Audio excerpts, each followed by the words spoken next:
Their motto is Theater Matters, and their mission is to make it matter to more people. And despite being shuttered for the longest period in its 86-year history, the Old Globe Theater in Balboa Park has managed to do just that. They've put out about 250 hours worth of material online, from plays to how to write a play to podcasts and radio performances of such hits as The Grinch over the holidays. And now they're set to release Hamlet on the radio next. And they say they've grown a global audience in the process, with their overall viewership of digital work to date at more than 500,000 people.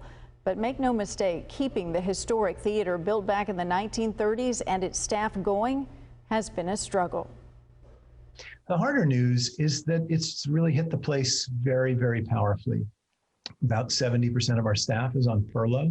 It's extremely painful to think about our incredibly talented, brilliant network of people who are the lifeblood of the place that are, on unemployment and struggling to make ends meet and trying to figure out how to get through this tough period.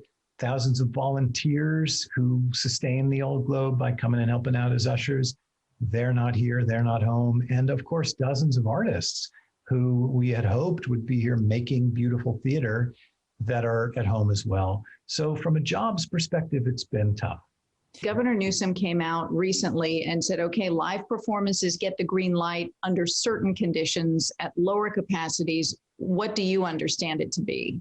So let me talk a little bit about that. First of all, I'm very grateful to Governor Newsom, to the state public health authorities, and to the county public health authorities. We've been talking with them for months, trying to understand what the guidelines would be. And it's really good news that they've put some guidelines together. There are a couple of very specific challenges. First of all, they don't include indoor live performance at the moment. The Globe has an outdoor theater, one of the most beautiful places to see a play in North America, which is where we typically do Shakespeare in the summer. So that will technically be available for our use if we hit certain guidelines.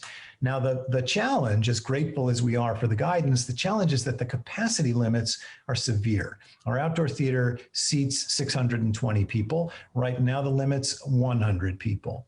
And then when we get to the next tier in the opening, to the red tier that comes next, then it goes to 20% capacity. That's 120 people. Now, in the normal life of the Old Globe, if we fall below 80% capacity, we start to sweat, because it's very tough to sustain a meaningful operation with ticket numbers that are that constrained. So we're looking at possibilities. That was Barry Edelstein there, and that got cut short. He points out that Shakespeare wrote his plays to be performed outdoors, so they'll be carrying on that tradition. They did recently announce a program of 6 shows, but without dates, including some Shakespeare and a revival of the musical Hair. It's just still unknown exactly when they will hit the stage. If you'd like to learn more, head to fox5sandiego.com and hit the Scene On tab for more information.